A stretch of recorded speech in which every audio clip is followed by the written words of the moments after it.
90.1 Fast FM, Keluarga Fast kembali hadir untuk Anda dialog bersama dengan DPRD Provinsi Jawa Tengah dengan tema pemerintahan berbasis digital, mudahkan pelayanan pada masyarakat.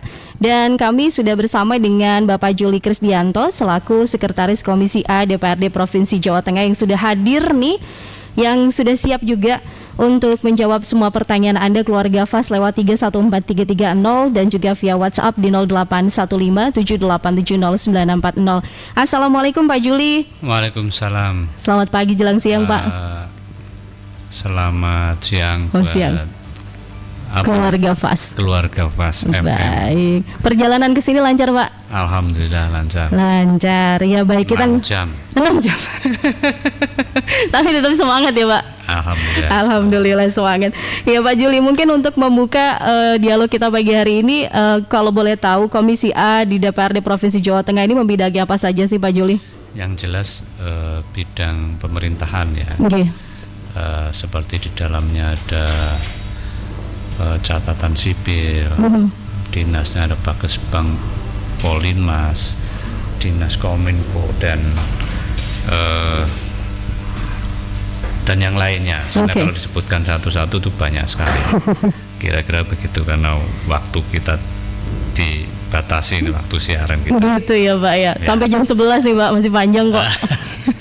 Nanti teman-teman saya nggak kebagian. Nggak kebagian. Gitu. Baik, selamat datang juga Bapak Wahid Jumali. Selamat menjalankan aktivitasnya di hari ini nih Pak. Siap-siap. Gabung ini. Iya baik.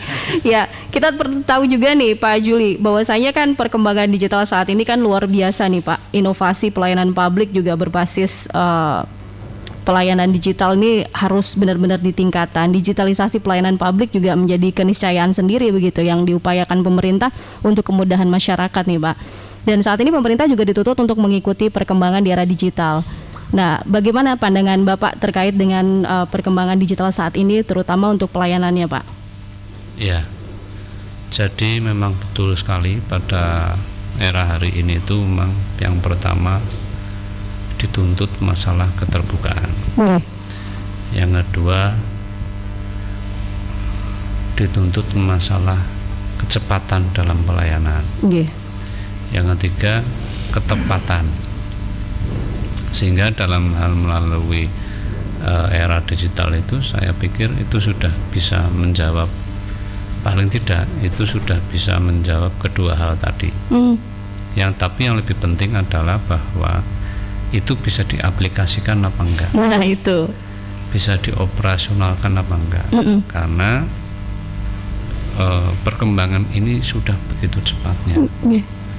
Dan kalau kita tidak mengikuti perkembangan itu, maka ini akan ketinggalan jauh, yang kemudian berdampak kepada pelayanan kepada masyarakat yang semakin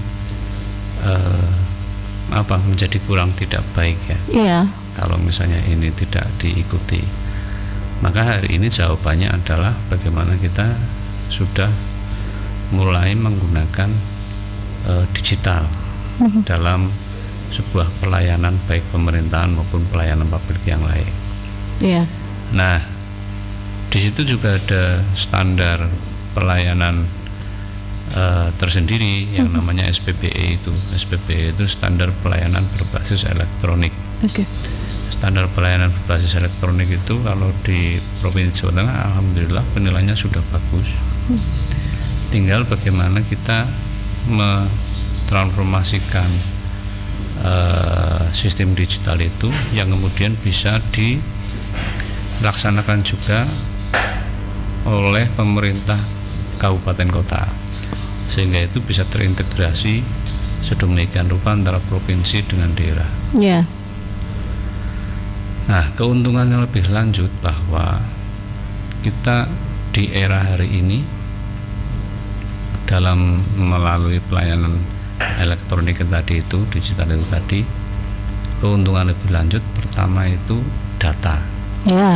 Data kita bisa mengalokasikan data itu atau bisa kita menyajikan sumber data itu begitu cepat, hemat, transparan, siapa saja bisa membuka.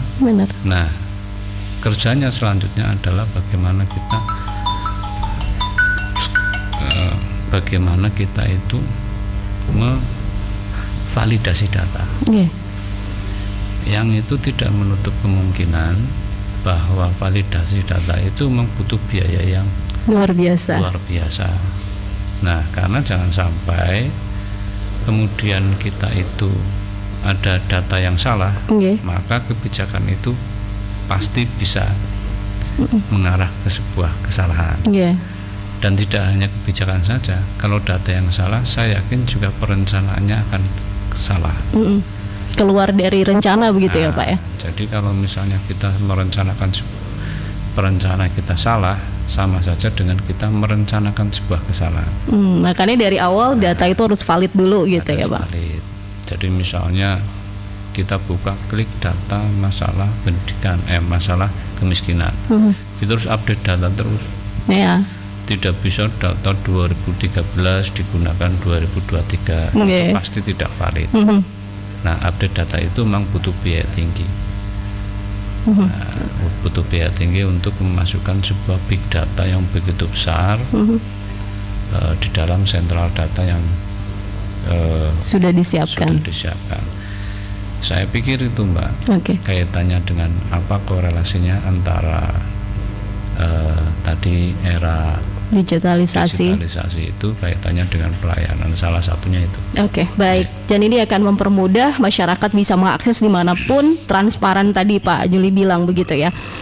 Baik. Dan untuk Anda keluarga FAS, nanti Anda bisa berbagi, sharing juga lewat 314330 dan juga via WhatsApp-nya di 081578709640. Dan di studio juga sudah hadir anggota Komisi A DPRD Provinsi Jawa Tengah, ada Bapak Haji Wahid Jumali LC. Pak Wahid, mungkin bisa nih kita mau tanya juga terkait dengan pelayanan publik yang sudah diberikan begitu ya. Sekarang nih semuanya serba digital nih Pak. Apa-apa gampang tinggal lapor aja nih Pak lewat digital. Nah, bagaimana masyarakat bisa merasakan manfaat dari pelayanan publik atau mungkin fasilitas-fasilitas digital yang sudah disiapkan oleh pemerintah Pak? Langsung ini nyambung ya. Langsung nyambung jadinya nih. Tak pikir biar Pak Juli saja saya mendampingi. Gitu. Mohon maaf dengan Reni ya Pak. Reni ya. Reni Jayusman. Iya, boleh lah Pak. Ketahuan eranya nih jadinya. Oh iya, nama ini fase-fasenya Mas Juli ini ya. Era pra digital. Iya, Mbak Reni di mana? Pemprov Jawa Tengah, pemerintah provinsi, ini juga transformasi digital ini kan juga sudah banyak dilakukan ya. Kita tahu ada di DPRD juga ada aspirasi Watul dan seterusnya sebenarnya lewat media online juga bisa. Kita di Pak Gubernur itu ada Laporgub, cuma nggak tahu nih partisipasi masyarakatnya juga seperti apa, pada tahu atau belum. Jangan-jangan juga ini sudah era digital tapi juga banyak yang belum tahu informasinya. Kemudian ada di provinsi dan kita dorong juga, tapi sebagaimana disampaikan Pak Juli, beberapa daerah ya ada mall pelayanan publik ya. Juga tentu sekarang banyak ya kita mendapatkan kemudahan-kemudahan seperti ada aplikasi perizinan ya, pembayaran pajak yang basisnya online ya, dan yang lain ya. Saya kira beberapa sektor juga ya, karena memang kita dorong betul ya, di DPRD juga kita mendorong dinas-dinas terkait untuk bagaimana pelayanan-pelayanan kepada masyarakat ini juga up to date tentunya, bertransformasi secara digital ya, yang pada prinsipnya tentu ya tadi sebagaimana disampaikan oleh Pak Juli, di situ ada efektivitas dan juga efisiensi dalam pelayanan publik ya, dalam artinya tadi bisa lebih cepat, lebih mudah dan seterusnya. Jangan sebaliknya. Ada kala ya, karena ada kala itu nyun sewu semua lagi gandrung-gandrungnya bikin aplikasi. Wah, semua bikin aplikasi. Wah, padahal satu sektor mungkin ya, ini akhirnya nggak kepake atau sana sini pakai kebanyakan aplikasi juga bingung. Di breakdown ke bawah sampai tingkat desa, ada aplikasi ini, ada aplikasi ini. Karena tujuannya itu tadi saya kira untuk efektivitas ya dan efisiensi daripada pelayanan-pelayanan pada masyarakat. Contoh lah kalau boleh saya kritik juga ya, ini evaluasi kita soal digitalisasi ya, soal di era teknologi informasi di desa contoh ya. Mungkin bukan di programnya provinsi, katakan dari pusat. Kita tahu mungkin contoh di desa ada untuk pencairan dana desa katakanlah ya. Saya dapat informasi kan ada di sana Siskudes miliknya apa itu waktu itu Mendagri Homspa miliknya Kementerian Keuangan kan di situ kan. Nanti Kementerian Desa juga punya ada namanya CPD dan seterusnya. Sebenarnya basisnya kan sama kan gitu. Artinya di bawah itu kok harus kemudian menggunakan banyak aplikasi. Ya yang saya kira bisa jadi karena terlalu banyak itu tidak kemudian efektif kan begitu ya. Yang tujuan awalnya adalah digitalisasi ini untuk ke arah itu efektivitas tapi tidak terjadi. Nah, tapi jika kita kawal bersama-sama karena kita ingin tadi itu efektivitas dan efisiensi ya daripada pelayanan-pelayanan kepada masyarakat, karena banyak hal yang bisa diperoleh tentunya ya. Pelayanan masyarakat ini kemudian saya kira soal waktu ketika digitalisasi itu bisa dilakukan.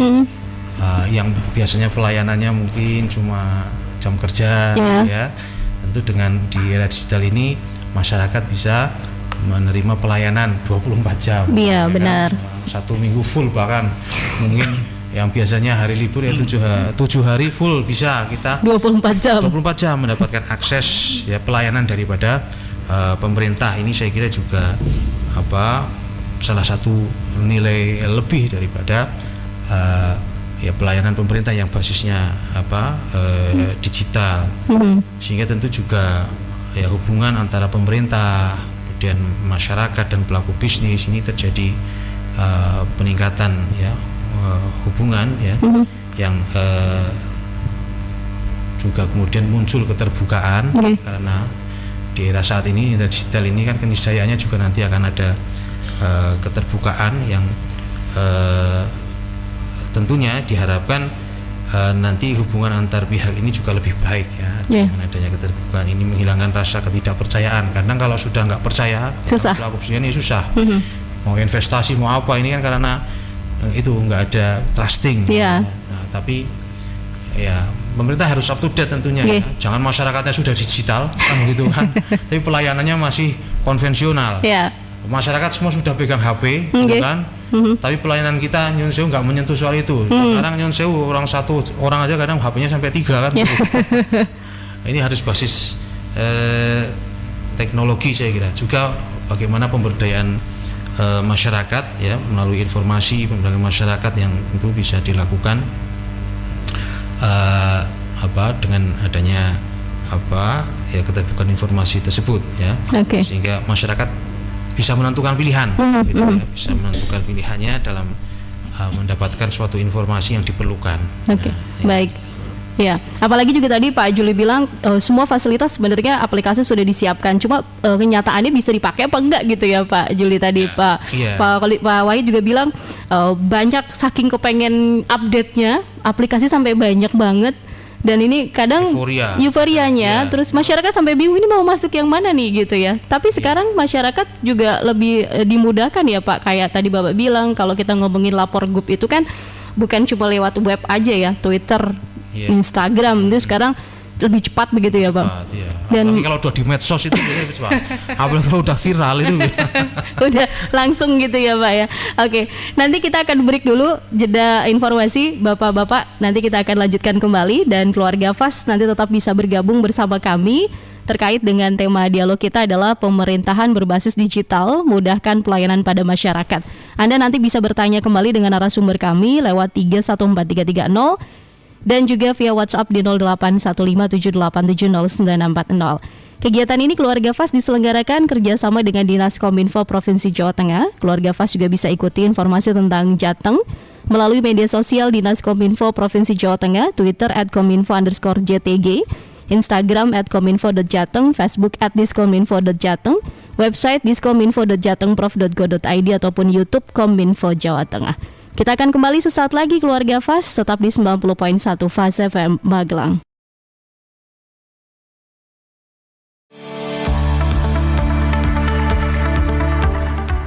Terima kasih untuk Anda keluarga Fas yang masih selalu setia di 90.1 Fas FM. Kami masih bersama dengan anggota DPRD Provinsi Jawa Tengah. Masih di studio hadir Bapak Juli Krisdianto selaku Sekretaris Komisi A DPRD Provinsi Jawa Tengah.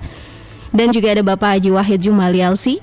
Kita masih akan membahas terkait dengan pemerintahan berbasis digital, mudahkan pelayanan pada masyarakat. Kita tahu ya keluarga Fas bahwa menuju pemerintahan digital, pemerintah dituntut untuk memberikan layanan berbasis teknologi informasi dengan perbaikan proses bisnisnya, sehingga layanan ini akan bisa lebih cepat, lebih mudah dan murah dan lebih transparan.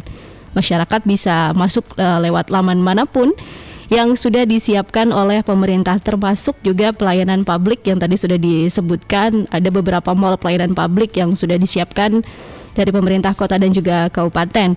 Aplikasi terkait dengan perizinan, terus juga pembayaran pajak gitu ya, bisa dimanfaatkan. Ragam aplikasi dari berbagai sektor juga dikembangkan untuk memudahkan pelayanan pada masyarakat di Jawa Tengah. Nah, kita baru satu lagi kedatangan tamu narasumber jauh-jauh dari Gerabek. Iya, Reni Pak.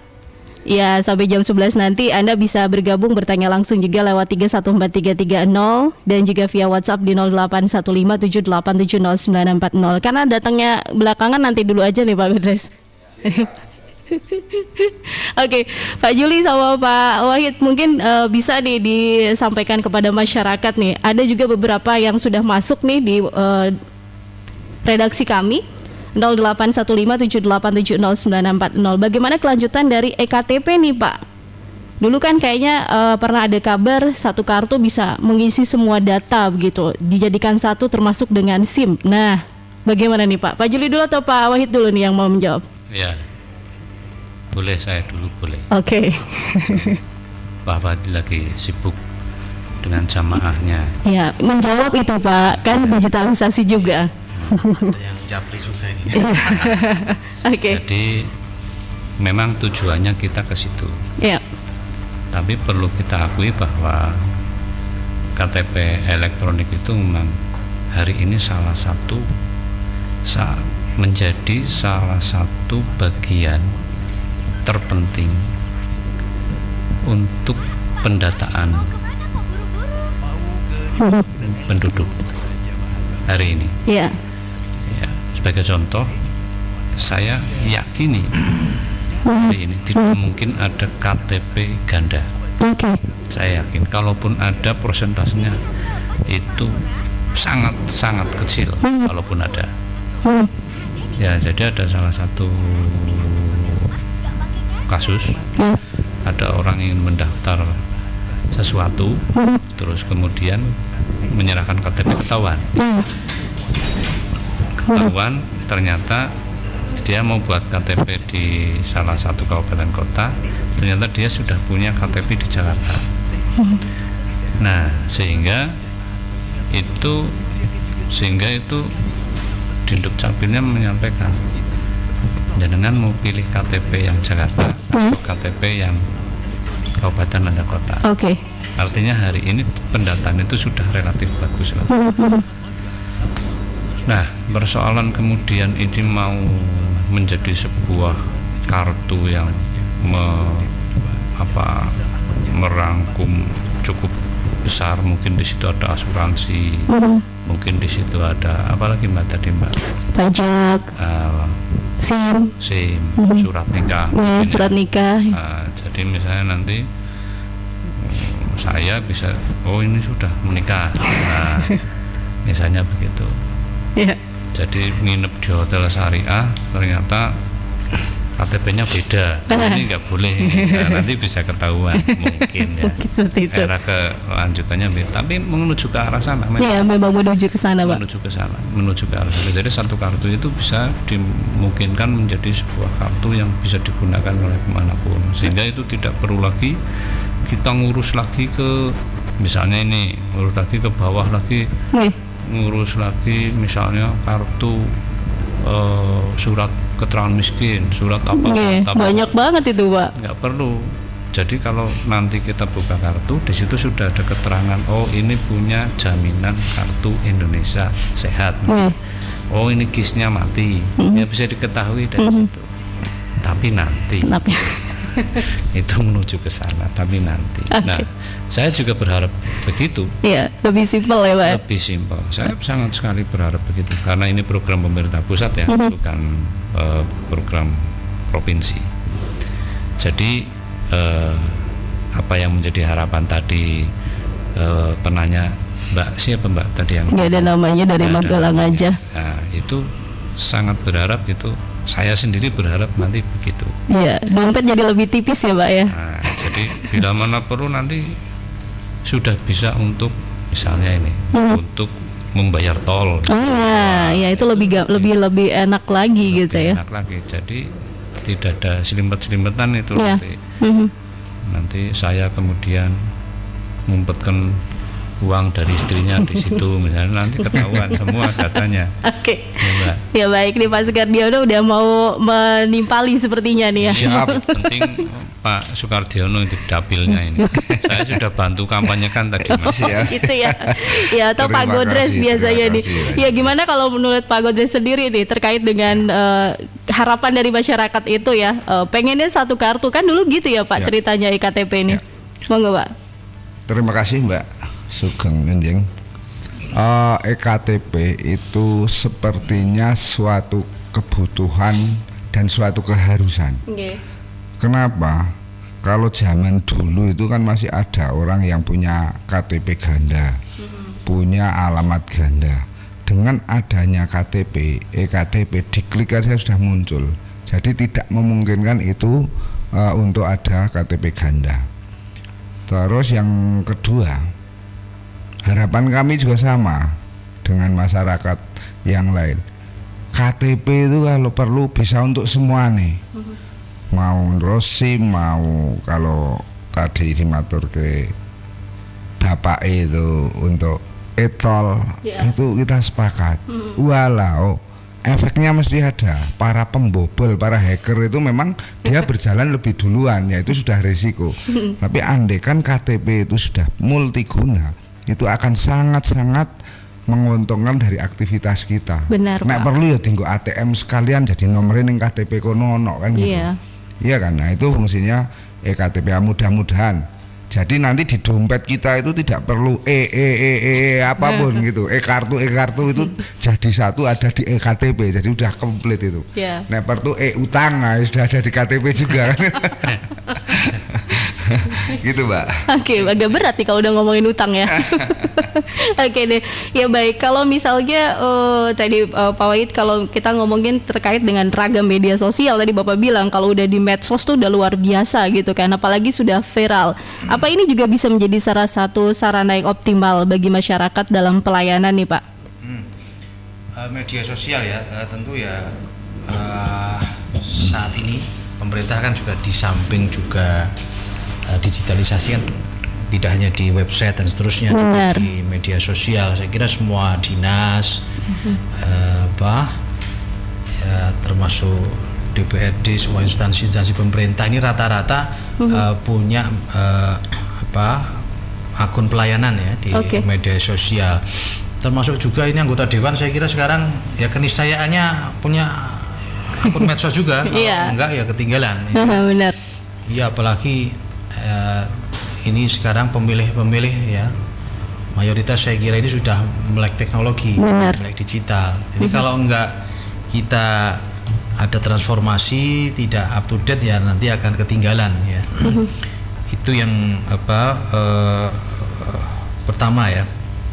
Kemudian ini media sosial ini kan juga menjadi sarana yang efisien ya dalam membangun relasi antara instansi pemerintah dan masyarakat ya. Juga kita ada ini kalau boleh saya cek ini di Peraturan Menteri Pendayagunaan Aparatur Negara dan Reformasi Birokrasi Republik Indonesia nomor 83 tahun 2012 tentang pedoman pemanfaatan media sosial instansi pemerintah. Ini bahkan sebenarnya di 2012 ini sudah diatur ya sebenarnya. beberapa manfaat media sosial di instansi pemerintah ini diantaranya dapat menyebarkan informasi pemerintah agar menjangkau masyarakat dan membangun peran aparatur negara dan masyarakat melalui media sosial serta lebih mudah dalam menggali apresiasi, opini dan masukan masyarakat terhadap kebijakan dan program pemerintah. Ini diatur di peraturan Menteri Pendayagunaan Aparatur Negara ya, ini sehingga satu ya instansi pemerintahnya itu pula saya kira ya juga aparatur sipil negara sehingga harus proaktif, harus melek IT. Ya, ini tidak boleh hanya kelembagaannya ini ya, tapi yang menjalankan ini tidak mengikuti ya. Harus lebih satset gitu ya Pak ya? Iya tentunya demikian, karena prinsip kita sekarang ini kan pelayanan pelayanan kepada masyarakat. Ya itu tadi sudah nyaris tidak ada pembeda ya sekarang antara di media sosial dan di dunia secara nyata ini tidak boleh membeda-bedakan saat ini. Benar. Ya harus sama-sama dilayani. Ya. Dan ya tentu ya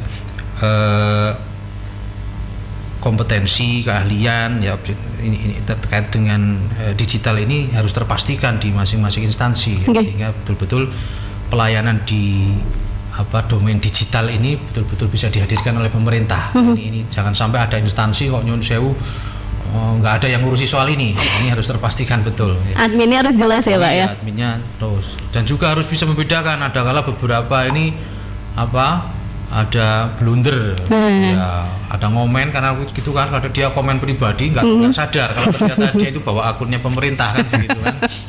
Ini harus hati-hati lagi gitu ya Pak? Iya ada, karena beberapa kali kan kita tahu juga ya. Dan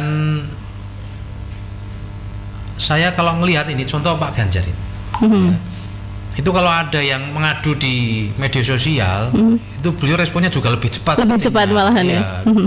Saya pernah itu nggak sengaja lagi dengan orang dinas ya, yang begitu gupuh ya gara-gara ada itu tadi aduan-aduan di medsos yang tidak segera ditanggapi gitu kan. Nah ini saya kira banyak positif ya di samping tadi ya masih banyak beberapa catatan-catatan. Baik. Iya, kayak tadi juga yang disenggol sama Pak Godres juga bahwa ada nanti takutnya hacker gitu ya Pak ya. Kita tahu berbagai macam tantangan juga. Ini merupakan tantangan sebenarnya Pak di era digital. Selain rawan hacker, tapi juga ada digitalisasi ini juga banyak dong Pak hoax yang disinyalir ini tersebar melalui media sosial nih Pak Godres. Lebih banyak malahan sekarang kan? Iya Mbak. Di dunia ini kan selalu seimbang Pak. Setiap kemajuan juga harus setiap ada tantangan yang kualitasnya dan kecepatannya sama. Itu udah hukum dunia. Tapi kita ngelihat dari sisi positifnya. Seperti halnya birokrasi, pelayanan publik ini tak lagi hanya mengandalkan dari perspektif birokrasi semata, tapi juga harus memperhatikan dan mengutamakan kepentingan masyarakat, usulan masyarakat. Nah, birokrasi yang berorientasi pada kepentingan masyarakat ini sejalan dengan paradigma birokrasi yaitu New Public Service dengan prinsip mengutamakan kepentingan publik, bertindak secara demokratif, satset, ya kan gitu ya, dan melayani ketimbang ketimbang mengarahkan atau apa itu namanya itu, tapi lebih secara keseluruhan lebih untuk melayani. Jadi kita lihat sekarang pemerintah itu juga harus menyesuaikan dengan perusahaan-perusahaan swasta untuk hal pelayanan. Kita ambil contoh Mbak, kita itu kalau masuk suatu bank mulai dari parkir mau nyampe pintu semua sudah dimonggo-monggo diarahkan, bisa saya bantu Bapak, Ibu, Kakak. Nah, harapan kami birokrasi juga seperti ini, karena layanan ini akan bikin masyarakat itu lebih nyaman, teropeni, terafiliasi. Jadi masyarakat itu berasa, oh rono iki aku ngerapo ya, ora kebingungan gitu. Nah, ini pelayan ini yang perlu diutamakan. Gitu, Mbak. Baik, di tengah adanya fasilitas digital tadi ya. Kayak tadi Pak Wahid juga bilang bahwa ternyata pelayanan atau fasilitas digital yang disiapkan oleh pemerintah kepada masyarakat ini juga bisa dengan mudah diapresiasi oleh masyarakat. Masyarakat bisa dengan leluasa mengomentari begitu ya Pak, beropini kebijakan-kebijakan yang diberikan pemerintah. Tapi tentunya kan pemerintah punya antisipasi Pak terkait dengan hoax yang ada atau bahkan pembobolan data nih yang beberapa waktu terakhir nih sempat bikin masyarakat mungkin kehilangan kepercayaan nih Pak. Itu wajib dan keharusan. Bahwa negara harus bisa mengendalikan elemen apapun yang berlaku di negara itu, termasuk hoax dan lain-lainnya tadi. Maka SDM dari birokrasi juga harus mampu beradaptasi dengan kemajuan teknologi. Itu wajib hukumnya, mulai dari pemerintah, TNI, Polri dan lain sebagainya. Karena yaitu penjahat selalu jalan satu langkah di depan kita kan seperti itu, dan itu wajib, kewajiban pemerintah untuk punya tenaga ahli yang bisa mengantisipasi dengan hal-hal yang tidak diinginkan seperti itu. Oke, baik, terima kasih Pak Godres. Ini Pak Juli tadi seperti yang Reni di awal, ada sudah yang masuk pesannya di 081578709640 terkait dengan pendapatnya dong Pak, kenapa banyak pelayanan publik atau mungkin web laman dari pemerintah yang sering kebobolan nih? Mungkin Pak Juli atau Pak Wahid yang mau menanggapi. Ya, jadi cerita masalah kebobolan, sebetulnya kalau kita itu melihat lebih jauh, di luar pemerintah juga lebih banyak sebenarnya. Hanya saja kan nggak mungkin, dengan diretas terus kemudian masuk siapa saya gitu kan, masuk televisi, masuk Trans 7 kan nggak mungkin. Eman-eman beritanya nanti Pak. Jadi mesti pemerintah. Karena begini, saya pernah ketemu dengan ahli IT lah. Dia menyampaikan bahwa tidak ada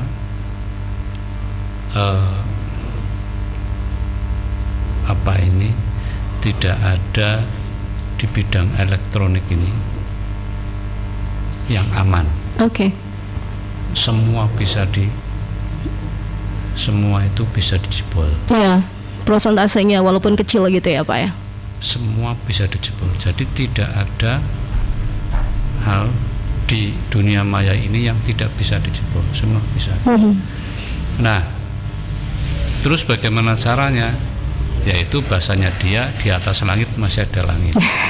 Jadi kalau dia itu mampu menjebol, yang bisa menundukkan dia ya orang yang ilmunya lebih tinggi di atasnya dia.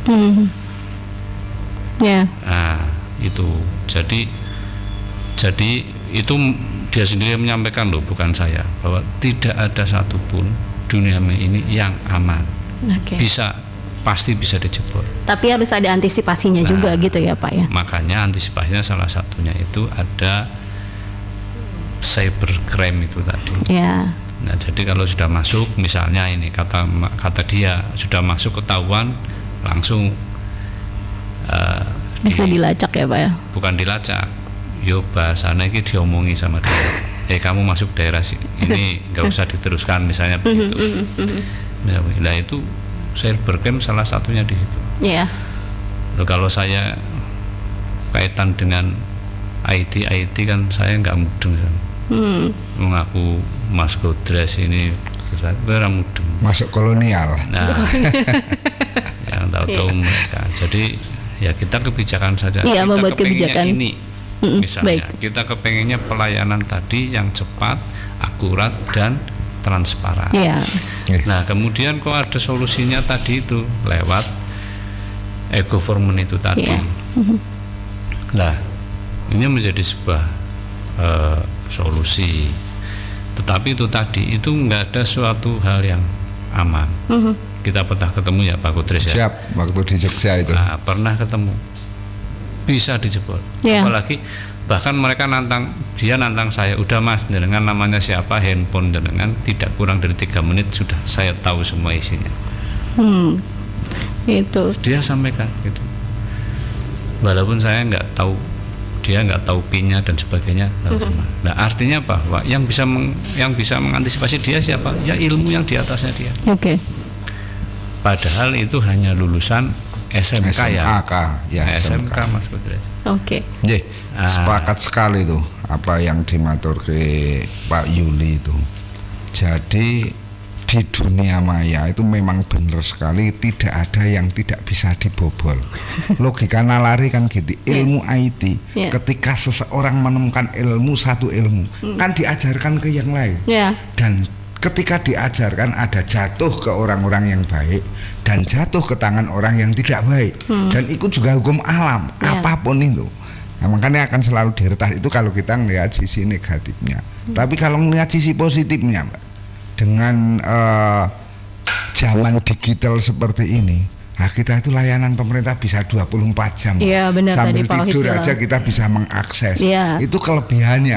Jadi kita ya harus mensyukuri. Masalah nanti dibobol, ya kita golek ilmu, pemerintah golek ilmu, wong sing sak nduwure ilmune kan gitu. Tapi paling tidak layanannya itu bisa setiap saat. Adewe karo jogging iso dilayani. Kita sambil membaca bisa dilayani. Nah, itu 24 jam pemerintah bisa melayani dengan era digital. Dari sisi positifnya, Pak. Pasti juga kan pemerintah sudah mengantisipasi tadi ya dengan merekrut sumber daya yang memang bisa lebih canggih dan lebih mumpuni gitu ya. Tadi Pak Wai juga bilang sekarang udah 20, bukan kalau bisa ditambahin nggak 24 jam lagi ya Pak ya. Waktunya istirahat, nggak ada waktu libur gitu ya. Sama-sama nambahi dia. Nanti ngomong soal hacker itu juga sekarang. Ini karena saya baru kejadian kemarin itu kan banyak sekarang ini diaplikasi walaupun nggak terkait dengan pelayanan pemerintah, tapi di masyarakat sekarang ini saya kemarin itu mengeluarkan beberapa teman dari WA group ya karena baru beberapa menit, mungkin sekitar 15 menitan baru WA biasa itu tiba-tiba mengirimkan undangan gitu kan kemarin undangan yang ternyata kalau kita diklik itu ternyata nanti ada aplikasi terinstall dan seterusnya, dan itu informasi terkait paspor dan seterusnya, itu username dan seterusnya, akun-akun perbankan itu bisa diretas, bisa diambil lah. Ini saya kira himbauan kepada seluruh masyarakat dengan First FM itu ya. Kalau kadang dari teman kita yang paling dekat kadang itu kan kadang ditanya itu apa undangan dari siapa, buka saja kan begitu. Kadang kita gitu nggak menginformasikan apa-apa, suruh buka saja, suruh install saja. Ternyata begitu diinstal, ini karena sudah beberapa kasus terjadi.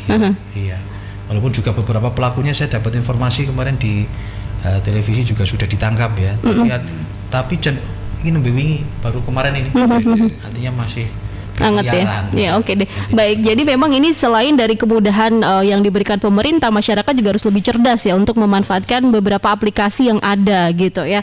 Oke, baik, kita break dulu Bapak-bapak, kasih informasi yang mau lewat. Setelah ini Anda bisa bergabung kembali, bertanya langsung dengan narasumber kami Keluarga Fas lewat 314330 dan juga via WhatsApp di 081578709640. Kita masih membahas terkait dengan pemerintahan berbasis digital, mudahkan pelayanan pada masyarakat. Anda masih bisa berbagi pengalaman di sini Keluarga Fas. Reni tunggu sampai jam 11 nanti. Dan kegiatan ini diselenggarakan kerjasama dengan Dinas Kominfo Provinsi Jawa Tengah. Keluarga Fas bisa ikuti informasi tentang Jawa Tengah melalui media sosial Dinas Kominfo Provinsi Jawa Tengah, Twitter @kominfo_jtg, Instagram @kominfo.jateng, atau bisa juga via Facebook @diskominfo.jateng, website diskominfo.jatengprof.go.id ataupun YouTube Kominfo Jateng. Sesaat lagi kita akan kembali setelah jeda berikut. Kominfo.jateng, Facebook @diskominfo.jateng, website diskominfo.jatengprof.go.id ataupun YouTube Kominfo Jateng. Kita masih membahas terkait dengan pemerintahan berbasis digital, mudahkan pelayanan pada masyarakat.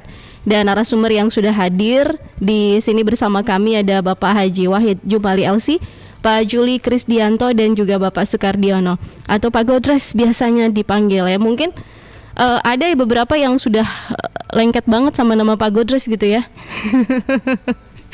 Ya, ini ada pertanyaan nih Pak yang masuk ke redaksi kami. Selamat siang Bapak-bapak, anggota Dewan, mau tanya dong, untuk layanan pemerintahan berbasis digital itu mencakup bidang apa saja sih? Dari Pak Iwan di Magelang, monggo Pak Wahid, Pak Juli atau Pak Gudres yang mau menjawab nih? Pak Gudres sampai Pak sinten Mbak? Pak Iwan di Magelang. Bidangnya pasti banyak sekali begitu ya Pak ya untuk Pak Iwan, pertanyaan yang luar biasa. Sekarang itu setiap SKPD Mbak, baik itu dari kabupaten maupun provinsi, itu sudah semua sudah bisa diakses lewat web masing-masing. Tiap SKPD, tidak hanya kabupaten atau provinsi aja. Jadi semua bidang sudah melayani hal itu.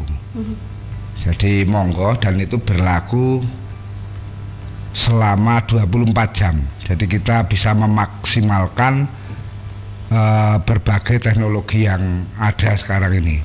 Juga meningkatkan, jadi pemerintah sendiri juga meningkatkan kapasitas kualitas dari SDM itu sendiri, untuk bisa melayani semua harapan dari publik. Dan yang tak kalah penting yaitu kolaborasi dan kerjasama antar instansi. Ini sangat-sangat penting. Jadi ketika masyarakat menanyakan lewat website, itu satu sama yang lain bisa langsung connect. Gitu. Jadi sudah ada penjelasan di situ, gitu Mbak. Iya, baik. Jadi sekarang gampang ya, kalau mau tanya terkait dengan kabupaten, salah satu contohnya tinggal buka aja lamannya kabupaten, di situ udah ada. Betul. Kominfo, sudah ada. Kominfo muncul, ada di pemerintahan muncul, di pariwisata muncul, di situ sudah. Ini akan memudahkan masyarakat ya, kayak tadi. Sangat memudahkan, dan itu siaga 24,5 jam. Jadi udah bisa diakses dimanapun asal ada ini ya Pak ya, datanya gitu ya. Sekarang masyarakat tadi kayak Pak Wahid bilang, orang satu aja HP-nya bisa 3 ya Pak ya. Loh, Gus Wahid ini malah 5 kok HP ini. Aku lah HP maksudnya. Ya, ini memang lagi-lagi dituntut kecepatan ya. Pak Wahid tadi bilang kan bukan cuma dari pemerintah itu sendiri. Sekarang kalau anggota DPRD pun harus benar-benar sigap ya Pak. Kan ada ya masyarakat yang kelamaan nih, mungkin kayak tadi Bapak bilang contoh kasus yang Pak Gubernur gitu ya, masuk di lapor gubnya ini lama, terus akhirnya langsung ke media sosial pribadi nih Pak. Untuk cerita pribadi ada nggak sih Pak yang kayak gitu, tiba-tiba nge-DM Instagram gitu untuk memberikan masukan gitu Pak? Iya, jadi media sosial ini kan ya sudah juga, walaupun kadang milik personal ya, tapi ini kan sudah juga menjadi domain publik. Benar. Gitu kan? Apalagi kita sebagai wakil rakyat ya Pak. Wakil rakyat yang juga menjadi pelayan masyarakat, ya tentu harus merespon itu ya, juga dengan cepat. Dagala kan maka kalau sama anggota dewan ini jangan cuma posting-posting yang sifatnya pribadi atau apa. Ini penting juga ngomongin soal pemerintah ini bagaimana dan seterusnya, mengadu dan seterusnya gitu. Nah, ya ada beberapa ya, malah kita senang sebenarnya ya, saya Pak Juli ini, Pak Gudres, kalau ada yang mention dan seterusnya. Karena dewan ini kan salah satu tugasnya juga kontrol pemerintah. Benar. Nah, kalau pemerintahnya, masyarakatnya juga proaktif ya, sering mengadu dan seterusnya. Bahan kita nyuwun sewu untuk kontrol pemerintah kan juga lebih banyak gitu kan. Rapat-rapat dan seterusnya juga enak, malah sangat memudahkan kita gitu kan. Nah, kita juga memang berharap betul ya partisipasi masyarakat, partisipasi politik kan tidak hanya ketika pemilu, tapi juga pasca pemilu, terus ikut mengawal ya pembangunan yang dilaksanakan pemerintah, termasuk juga pelayanan-pelayanan yang dilakukan oleh pemerintah. Ini kita kawal bersama-sama. Test case-nya salah satunya mungkin di medsos. Ada kala monggo dicek dari Pemprov yang ada, ya kan, di mention ada mungkin keluhan-keluhan masyarakat dan seterusnya. Ini perlu kita kawal bersama. Jangan masyarakat satu ada dinamika di masyarakat, ada problem dan seterusnya, dalannya apik ngono ora ngono, ada dinamika mungkin problem soal kemiskinan, acuh tak acuh kan gitu. Jadi dimension sehingga pemerintah jangan sampai nggak tahu kan begitu. Apalagi ini di era digital ini kan sudah sangat mudah, informasi cepat bisa diinformasikan. Nah, ini keterbukaan ini yang saya kira bagaimana kita kawal bersama-sama bisa menjadi penambahan nilai-nilai positif ya, dalam pelaksanaan pelayanan kepada masyarakat khususnya. Oke, baik. Ini ada WhatsApp juga apresiasi kepada pelayanan publik dari Pak Basir yang ada di Temanggung. Terima kasih sudah diberikan waktunya kepada kami. Kita jadi tahu nih bahwasanya memang pelayanan publik yang disiapkan pemerintah banyak macamnya ya, jadi lebih memudahkan. Ngirit ongkos juga Bapak, terima kasih. Nambahin dikit Mbak.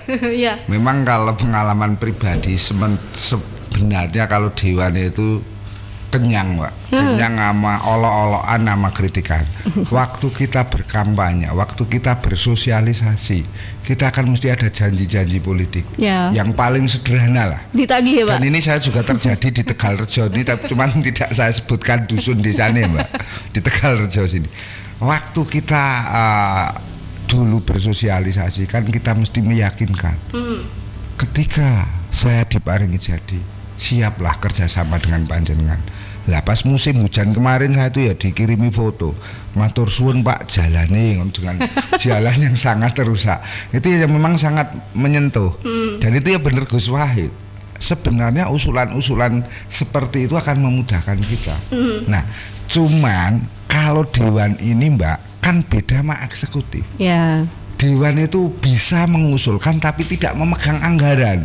Kalau eksekutif kan yang memegang anggaran, bisa langsung action lah, ada dana taktis. Lah kalau Dewan ini harus berproses. Lah saya ketika ada sindiran seperti itu, kita mesti datang, kita sampaikan, nggih Pak, jalani panjenengan masuk jalan apa? Oh jalan desa. Kalau jalan desa bisa diusulkan lewat aspirasi provinsi. Kalau jalan kabupaten tidak bisa. Itu pun juga ada regulasinya. Panjenengan usul tahun ini, nanti realisasinya di 2024. Tidak serta-merta ini langsung kita bisa. Nah, pemahaman seperti itu ternyata masyarakat juga bisa menerima. Kenapa? Walau usulan tahun ini, tapi kan ada harapan di 2024. Kalau tidak ada usulan tahun ini tidak ada harapan. Ya kita harus menyampaikan secara arif. Diolok-olok harus kebal. Jadi kita ini sudah kupingnya sudah terdiri dari baja Mbak. Jadi orang paling sabar itu Dewan Mbak. Gitu. Jadi diolok-olok tetap datang ke lokasi dengan tersenyum. Kayak dihapusi puluhan ribu pas pilek itu bisa tersenyum Mbak. Curhat malah jadinya nih. Itu Mbak. Jadi kejadian-kejadian seperti itu memang sering terjadi dan insya Allah janji-janji kita juga akan sesuai, akan kita penuhi sesuai janji kita. Walaupun tidak mungkin 100%. Iya, setidaknya kan bisa menyampaikan Pak. Kalau tadi Bapak bilang tidak memegang anggaran, setidaknya bisa menyampaikan aspirasi masyarakat. Betul, menyampaikan dan nanti mengawal. Ya, dan masyarakat bisa trust gitu jadi Pak. Gitu. Oke, Pak Wahid mau menambahkan nih? Saya paling pernah itu jadi ingat, pernah dipuji ternyata di medsos. Oh, alhamdulillah. Terima kasih. Di mention itu nama di tag ini akun saya. Alhamdulillah pertaniannya tambah maju. Alhamdulillah. Nah, tapi begitu saya lihat cek fotonya, itu ternyata di tengah jalan ada pohon pisang, gitu kan. Jadi sampai jalan raya saja jadi apa? Lahan pertanian katanya. Saking jalan raya. Iya, saking jalannya itu jelek. Nah, itu tadi kadang kendalanya untuk anggota DPRD kan ya memang begitu. Pengajuan kan ada tahap perencanaan. Kita kan bukan eksekutif yang bisa langsung ibaratnya untuk perbaikan saja kita paling ya tadi betul disampaikan Mbak Reni ya, kita menyampaikan ke eksekutif ya untuk catatan-catatan yang harus diprioritaskan. Baik ya. Tapi biasanya Mbak Reni kalau anggarannya tidak besar, semisal pembangunan atau rehabilitasi jalan, anggarannya kok di bawah 200 juta, kita usul, kita kawal, itu 99% realisasi Pak. Tapi kalau anggarannya lebih dari itu memang agak sulit. Kalau misalnya untuk perbaikan jalan nilainya 150 juta, usulan tahun ini dikawal dengan Dewan, itu insya Allah di 2024 realisasi. Ya, memang jadi masyarakat ini jadi kayak nggak muspro gitu ya Pak. Ketika ada laporan, ada pengawalan, bukan hanya sekedar janji, tapi itu bisa disampaikan nanti kepada yang berwenang. Itu yang tidak baik. Yang baik kita juga sering kok disebut. Terima kasih. Orang baik telah membangun jalan desa kami. Kita juga sering seperti itu. Alhamdulillah. Baik, ya karena ini waktunya juga udah mepet banget. Mungkin bisa terakhir nih pesan dan harapan Bapak untuk mewujudkan pemerintah berbasis digital yang mampu memberikan kemudahan layanan pada masyarakat. Mungkin Pak Juli bisa menambahkan nih, biar masyarakat juga makin trustnya luar biasa nih kepada pemerintah. Saya sama saja dengan Mas Godres dan Gus Wahid. Jadi lebih tepatnya diborong sama Gus Wahid saja ya, coba Gus Wahid Gus Kodris Gus Kodris yang pemangku dapil. Oke, Pak Kodris ini akan memberikan harapannya. Yang pertama untuk pemerintah kabupaten maupun provinsi di era digital ini sangat kita harapkan sinergitas, kolaborasi, kerjasama lintas instansi, jangan sampai jalan sendiri-sendiri. Yang kedua, masyarakat untuk benar-benar memanfaatkan di era digital karena pelayanan publik bisa 24 jam. Dan kritik, pertanyaan dari masyarakat biasanya akan lebih cepat direspon oleh instansi terkait daripada usulan dewan. Ini monggo kesempatan ini dimanfaatkan masyarakat Kabupaten Magelang. Semoga Magelang akan bermaju di era digitalisasi. Oke, baik, terima kasih Pak Wahid. Pak Juli mau ada tambahan? Cukup. Pak Wahid mau menambahkan?